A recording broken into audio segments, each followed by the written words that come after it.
স্বাগত নিউজ 24 চট্টগ্রাম প্রতিদিনের সাথে আছি আমি মাহমুদুল হাসান। চট্টগ্রাম আদালতের সহকারী পাবলিক প্রসিকিউটর সাইফুল ইসলাম আলিফ হত্যার প্রধান আসামি চন্দন দাসকে 7 দিনের এবং রিপন দাসকে 5 দিনের রিমান্ড মঞ্জুর করেছেন আদালত। হত্যার ভিডিওতে এই দুজনকে সামনে থেকে অংশ নিতে দেখা যায়। রিমান্ডে জিজ্ঞাসাবাদে গুরুত্বপূর্ণ তথ্য পাওয়া যাবে প্রত্যাশা পুলিশের। চট্টগ্রাম আদালতের সহকারী পাবলিক প্রসিকিউটর সাইফুল ইসলাম আলিফ হত্যার যে ভিডিও পাওয়া গেছে তাতে কমলা রঙের গেঞ্জি পরা চন্দন দাসকে ছুরি হাতে এবং নীল রঙের গেঞ্জি পরা রিপন দাসকে ধারালো বটি হাতে এলোপাতাড়ি কোপাতে দেখা যায়। হত্যা মামলার প্রধান আসামি চন্দন দাসকে বুধবার মধ্যরাতে ভৈরব থেকে গ্রেপ্তার করে পুলিশ। বৃহস্পতিবার আনোয়ারা থেকে গ্রেপ্তার হয় রিপন দাস। তাদের শুক্রবার আদালতে হাজির করে 10 দিনের রিমান্ড আবেদন করে পুলিশ। পরে মেট্রোপলিটন ম্যাজিস্ট্রেট আদালতের বিচারক চন্দনকে 7 দিনের এবং রিপনকে 5 দিনের রিমান্ড মঞ্জুর করেন। কিন্তু মাননীয় আদালত বিবেচনা করে আসামি 1 নম্বর চন্দনকে 7 দিনের রিমান্ড এবং 2 নম্বর আসামি রিপনকে 5 দিনের রিমান্ড মঞ্জুর করেন। এটা ঠান্ডা মাথায় পরিকল্পিত, অন্যান্য কারো প্ররোচনায় এই হত্যাকাণ্ডটা হয়েছে। শুধু এজাহার নামিয়ে নয়, যারা এজাহারের বাইরে রয়েছে ভিডিও দিয়ে দেখে তাদেরকে সত্তর গ্রেপ্তার করা দরকার। এই ঘটনায় এই পর্যন্ত 11 জনকে গ্রেপ্তার করা হলেও হত্যাকাণ্ডে 31 জন জড়িত ছিল বলেছে পুলিশ। বাকিদের ধরতে চলছে অভিযান।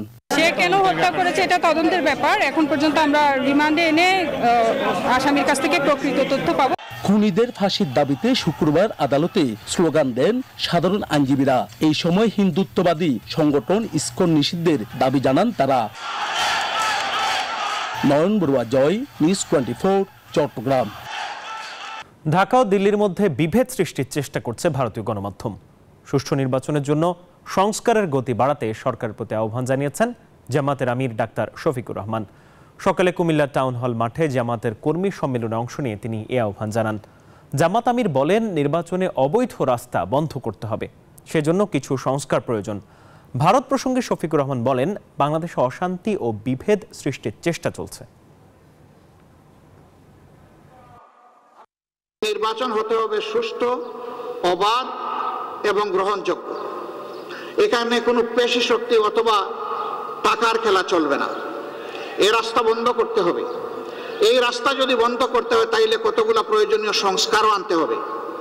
সেই সংস্কারে সরকার হাত দিয়েছে। আমরা সরকারকে অনুরোধ করব সংস্কারে গতি বাড়ান। সংস্কারে গতি বাড়িয়ে মৌলিক সংস্কারগুলো করে একটা সুষ্ঠু নির্বাচন জাতিকে উপহার দেন। আপনারা যেন ইতিহাসে স্মরণীয় হয়ে থাকতে পারেন। নানা আয়োজনে উদযাপিত হল চট্টগ্রাম বিশ্ববিদ্যালয় সাংবাদিক সমিতির 28 বছর পদার্পণ অনুষ্ঠান।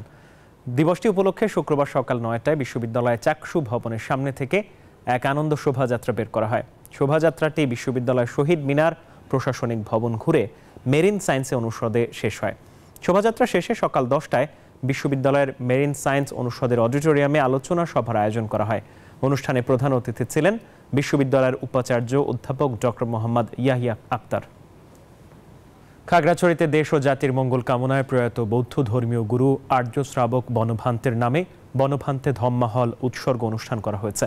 এ উপলক্ষে বর্ণাল গ্রামে শুক্রবার দিনব্যাপী এই ধর্মীয় অনুষ্ঠানে পঞ্চশীল গ্রহণের মধ্য দিয়ে বনভান্তে ধম্মাহল উৎসর্গ, বুদ্ধ মূর্তি দান, সংঘদান, বৌদ্ধ ভিক্ষুদের পিণ্ডদান ও স্বধর্ম শ্রবণ সহ নানাবিধ দান করা হয়।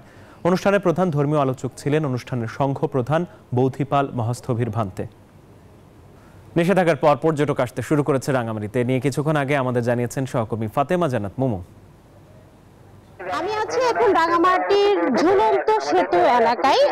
আজকে শুক্রবার, নিষেধাজ্ঞার পরবর্তী সময় ঝুলন্ত সেতুতে অনেক পর্যটক এসেছে। আমরা দেখতে পাচ্ছি দূর দূরান্তের পর্যটককে দেখানোর জন্য আসলে আমাদের আজকে ঝুলন্ত সেতুতে আসা। রাঙামাটি যেহেতু 8 তারিখ নিষেধাজ্ঞা ছিল সাজিকের জন্য, রাঙামাটি শহরের জন্য ছিল না যদিও, তবে অনেক পর্যটক আসেনি। এখন ঝুলন্ত সেতু এবং বিভিন্ন পর্যটন স্পটগুলোতে আমরা দেখতে পাচ্ছি দূর দূরান্ত পর্যটকরা এসেছে। বর্তমানে আমাদের গাড়ি স্বাভাবিক, বিভিন্ন সার্বিক বিষয় স্বাভাবিক থাকায় বর্তমানে আমাদের আসানোর পর্যটক রাঙামাটিতে আগমন করছে।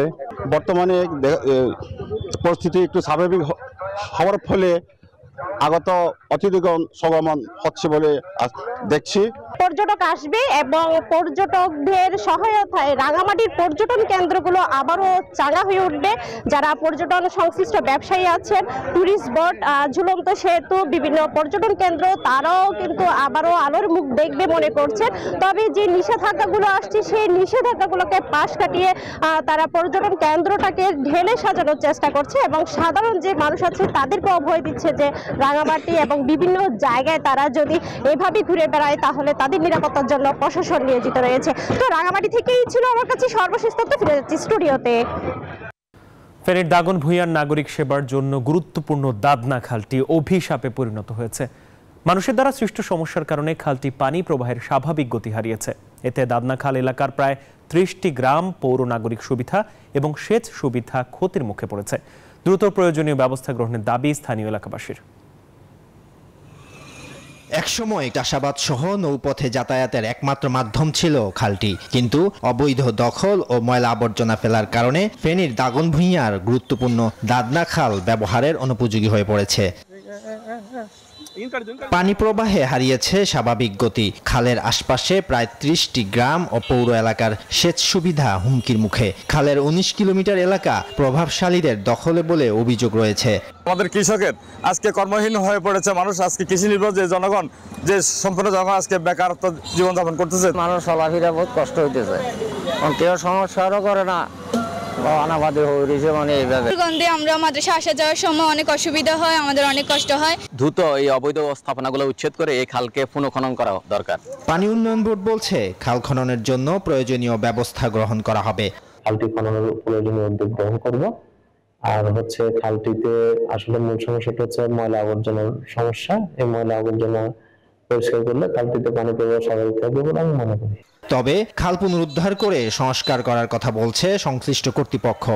ব্যবস্থাপনার একটা ত্রুটি এবং দখলদারিত্বের কারণে স্থানীয় এখানে জলাবদ্ধতা তৈরি হচ্ছে, পরিবেশ দূষণ হচ্ছে। অচিরে এটা পরিদর্শন করব এবং এখানে যে ময়লা আবর্জনা যেটা রয়েছে এটা সংস্কারের জন্য কি করা যায় এটা আমরা দেখব। এটা যদি আমাদের পৌরসভা থেকে করণীয় হয় অবশ্যই করব। শিগগিরই খালটি অবৈধ দখলমুক্ত করতে পদক্ষেপ চান পৌরবাসী। Desk report, news 24। এই ছিল চট্টগ্রাম প্রতিদিনের সংবাদে। ধন্যবাদ সবাইকে।